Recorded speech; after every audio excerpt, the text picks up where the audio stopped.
What's up? Welcome. I know what y'all thinking. Like, oh my God. What we done got ourselves into with this clip.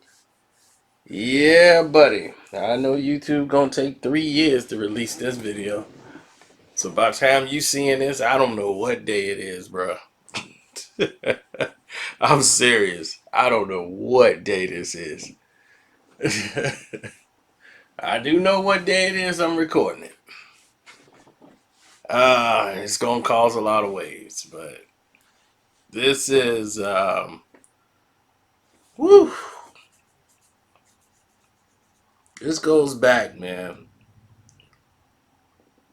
Ah, man, this goes back some years.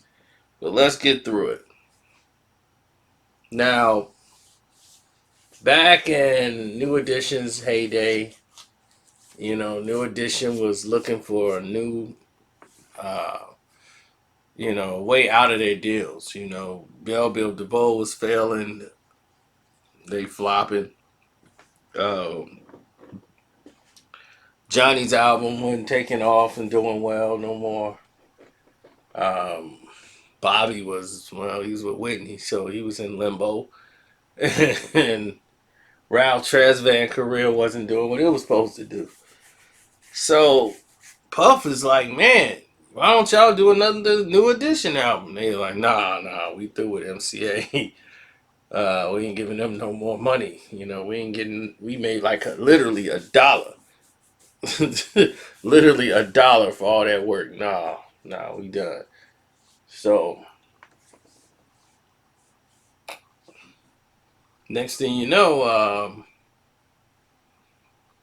they had an idea. Puffy came up with an idea that he would executive produce the next album, and it would get them out of their deal and got them a contract with Bad Boy, and they just EP'd did the production for the whole Home Again album.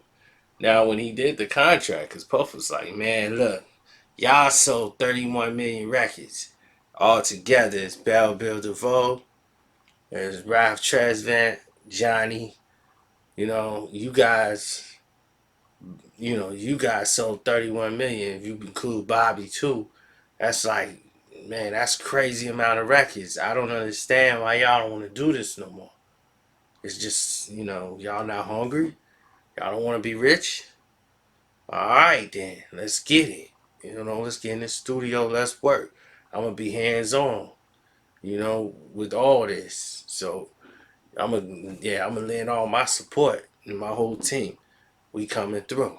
Bad boy. Yeah.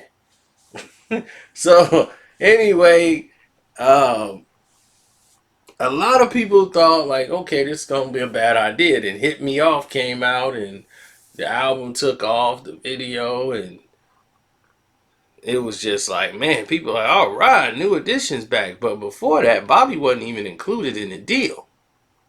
Bobby was a late addition. They worked it out to where Bobby can come back. And they was like, this will be a good look for you, Bobby, if you come back. So Bobby was basically a guest feature. He was never really signed to Bad Boy at all. He was like a guest feature on the album. So now when they had all the everything done and in totality and the way they got it figured out, what they wanted to do and everything, and they decided the direction they was headed, it was like, okay, I get you now. You know what I mean? It's like, I get it. I know the direction you want to do, where you going, what's the plan, this and that. It was a hit. So the video was burning up, the album's coming out, and I'm gonna let people know something, man. Puffy Puffy is a businessman. You understand? And he loved the business, and he has a crazy work ethic. That man, nobody really works harder than that man in his business. Like, you think he don't do anything, but Puff is out there working. I guarantee you, no matter what he's doing, he working. He rolls his sleeves up and enjoys the grind. Now,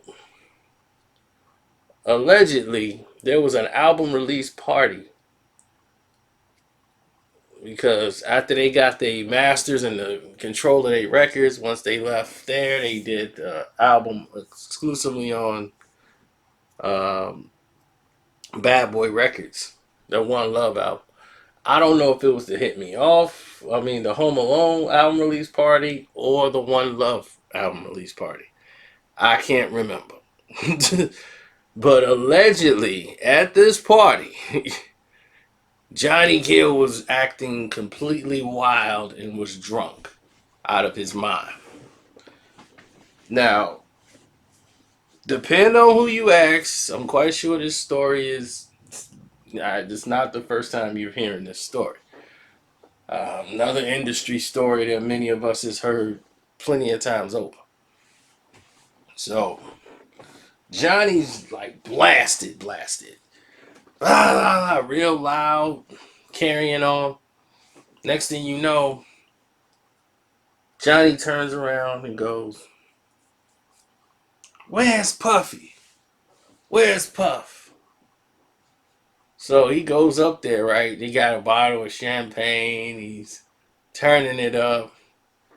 And he grabs Puffy, like by the head, get him a hug. And Puff like, yeah, yeah, yeah.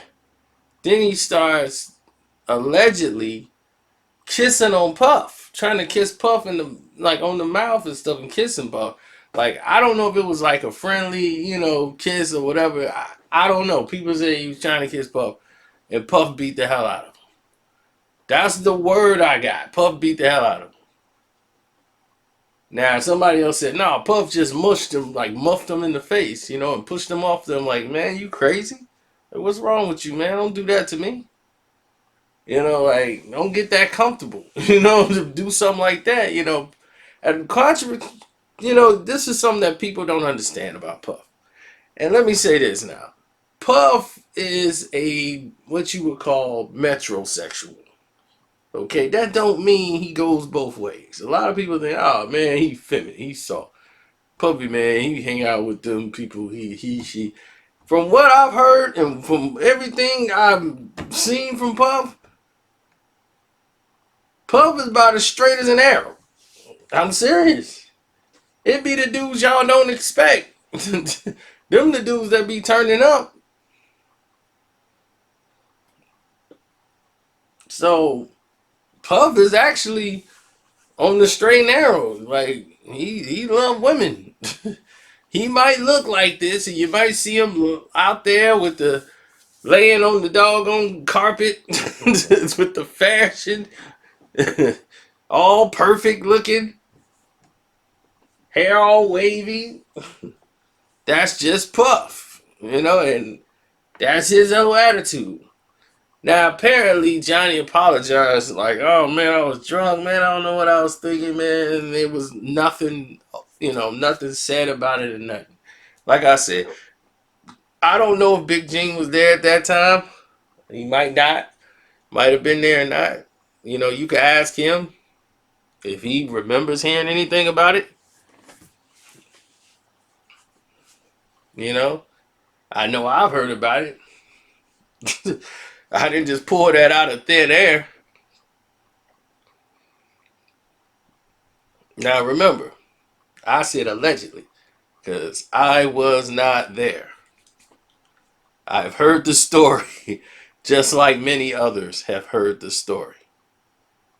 Now, the New Edition and Puff got into a big fallout because Puff was trying to control them, with the album. By them having success with the last album, they were just like, okay, we know what we doing. We don't really need y'all involvement that much. And Stevie J was working with them, and they was just being difficult.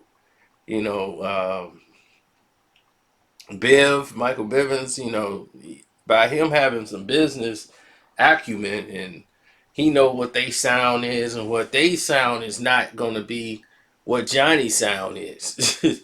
You know, there's a Bell Biv DeVoe record, and that's different from a New Edition record. So Biv is trying to throw some of his, you know, grooves and stuff in there, and it's like, look, man, this ain't working out. You know, you screwing this up. So they end up going their own separate ways, and you know, that was that. So that was basically it. That's how that story went. I don't know why a lot of people are not hitting up the Streamlab, like clicking the link in the description box. Is there something wrong with the Streamlab that y'all don't like? It's only a few people in there. But if you like to donate to the Cash App, that's cool too. You know, Carcino's the name on the Cash App. I don't have to be live for you to do this. Let me repeat. I do not have to be live for you to do this. Because I think some people think I have to go live in order for them to do this. And that's totally not the case. So right now, I give a shout out to J Biz, Larry, Garrett, Isaac Romero, Jarvis, I love that. Brian Carter, Buddha Black, Presswell, LM, Bryant, 72's O's, Tremaine. You know, all you guys have been keeping it, you know, real with me, 100%. So, thank you guys for riding out.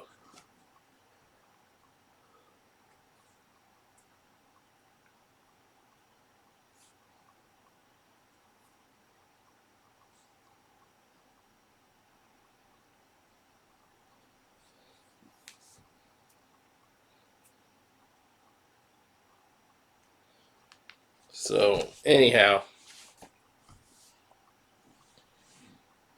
that's that. If you like what you heard, don't forget to subscribe, hit the notification button. I was just checking an email. Somebody sent me another alert. Jesus.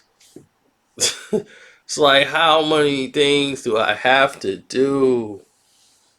Gosh. I hope they get this video out to you guys too. So let me not delay it no more and try to get this out to you. Deuces.